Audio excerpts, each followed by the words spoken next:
үсгэж за мультимедиа хичээлийн брэнд зураг, дуу, за тэгээд тексттэй ажиллаад түүнийгээ бас хэрхэн өөрөө бас өөрийнхөө зохиомжилж болох вэ гэдгийг ерөнхийдөө хуулж тавиад хийхэд болохоор ингэ бэлтгэсэн байгаа. За энийг болохоор жаахан засаад за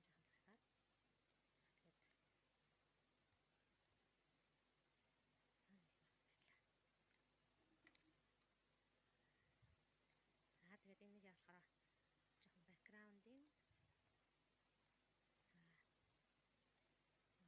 за харааргууд за тексттэй төвчүүлээд сэдвүүд дэлгэцэн дээр байгаа. За эндээсээ за ерөнхийдөө 3 зураг оруулж ирнэ. За ингээд бэлдсэн 3 зурагаас гаргалаад ирчихнэ. За энэ зургийг төв хэсэгт нээж тавиад жоохон том. За зургийнхаа бэкграундыг цэвэрлэж цэвэрлж аваад за эндээсээ зурган болохгүй байгаа хэсгүүд тавьж байгаа юм.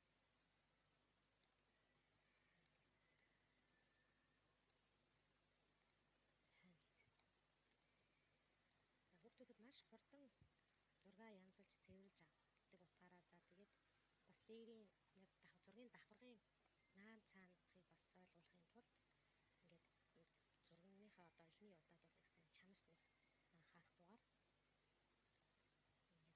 маягаар ингээд хийж болно гэдгийг үзүүлээд цаашид үргэлжлүүлээд хүүхдүүд бас яаж хийх гэдэг.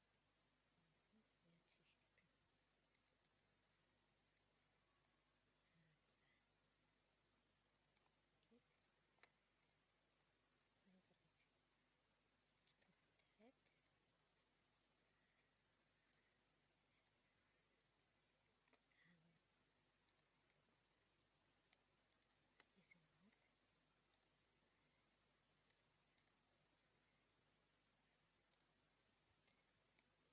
аваад за энэ бүлийн цаагаар бол сент төвтэй гэх зургийн наан цаана гэдэг ойлголтыг бас хүүхдүүдэд ойлгуулад за энэ зургийг нэлээд сайхан бүрдүүлээд энэ бас за ийм зураг. За энэ дэр нөгөө шуугтай логого оруулаад ирнэ.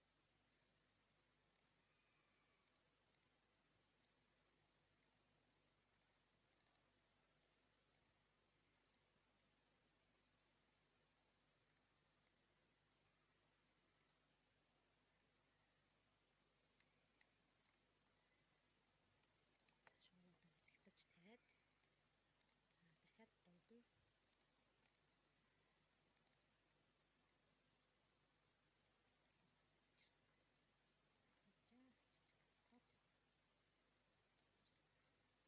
жаахан өрчлөөд за тэгээд эсэртийн англиэс тэгвэл татсан байгаа.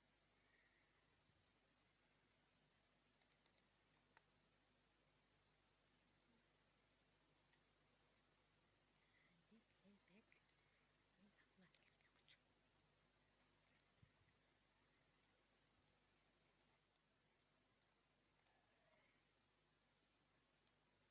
Animation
ерөнхийдөө ингээд за ингээд өөрийн цомгийг үүсгэж мэдчлээ. За сонсож үзье.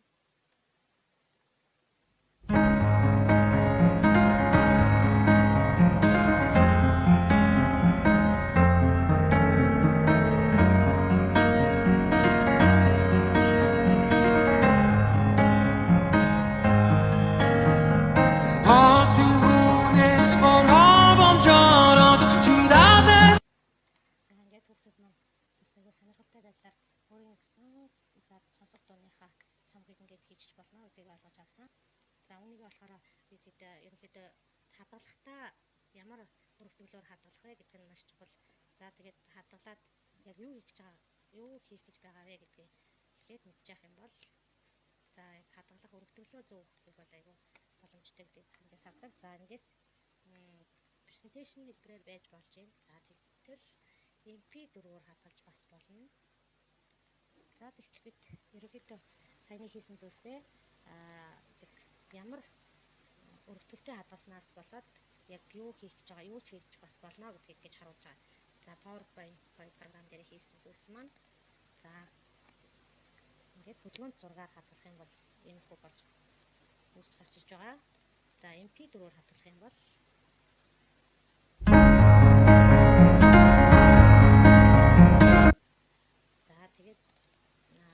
ямар нэгэн газар хэвлэлээ их бэлтгэх газар ч юм уу энийг урилга за юу вэ хэвлүүлэхээр өгнө гэх юм бол ингээд PNG-ээр бас хадгалж бас болно. За презентацийн хэлбэрээр хадгалж болж байна. За MP3-аар хадгалах юм бол ингэж хадгалах энэ за ингээд хадгалагдаж байгаа гэдгийг ойлгоод авчдаг. За тэгээд зүгээр зураг хэлбэрээр бас хадгалж болно. За ингээд ер нь бол вебийн тухай 11-р ангийн веб технологи дээр ч гэсэн бас үүнийг PowerPoint програмаа ашиглаад бид нар веб хийчих болно. Ерөнхийдөө эндээ PowerPoint дээр өөрөө ингээд вебийн зохиомжоо хийгээд энийг хадгалаад тэгээд ашиглаж бас болдгоо гэдгийг бас үзүүлэхэд амархан байдаг. За та бүхэн дагаад хийгээд үзээрэй. Та бүхэн ч гэсэн энэс л үзүүлсийг хийдэг баха. За баярлалаа.